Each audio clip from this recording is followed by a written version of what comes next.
this layer right here would be flat. Stratified squamous. Stratified squamous is only in the esophagus when we compare it to the other digestive organs.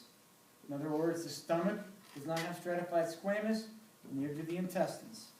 So if you see stratified squamous and you know it's looking at a digestive organ, it's going to be the esophagus. Okay? So that's what you look for in the esophagus slide. Look for that stratified squamous. All I'm doing right now is pointing out certain things that are unique to each of these organs. All right, food goes from the esophagus into the stomach. The unique structure in the stomach are little spaces in between called gastric pits. This is a gastric pit here. There's one over here. We can see the various gastric pits. These are cells that make up the lining of the mucosa.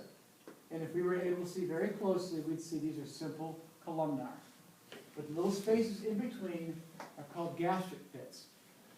The other thing that's unique to the stomach is something I mentioned earlier, but you can't see it here because it doesn't show us the whole stomach. It only shows us part of the mucosa. The stomach is the only organ of the digestive system that actually has 3 muscle layers. So you'd see 3 different layers of smooth muscle tissue. But look for those gastric pits. So we're looking at the mucosa to identify this.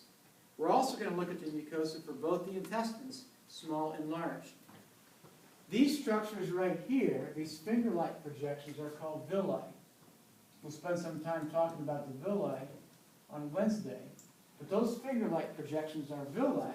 Villi are only present in the small intestine. And these light-colored cells are cells that produce mucus.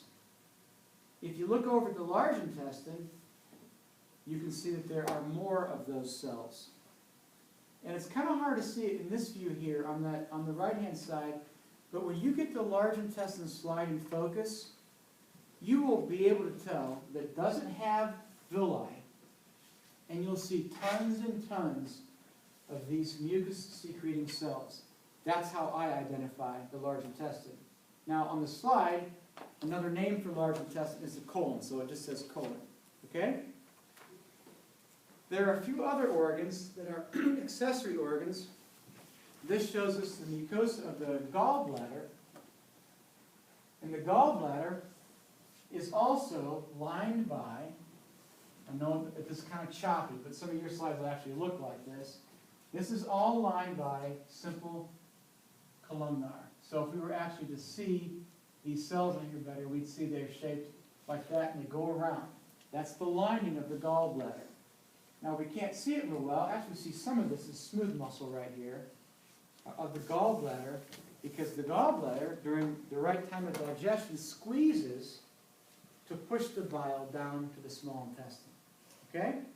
And then the last organ that we have is an old organ, and that is the pancreas.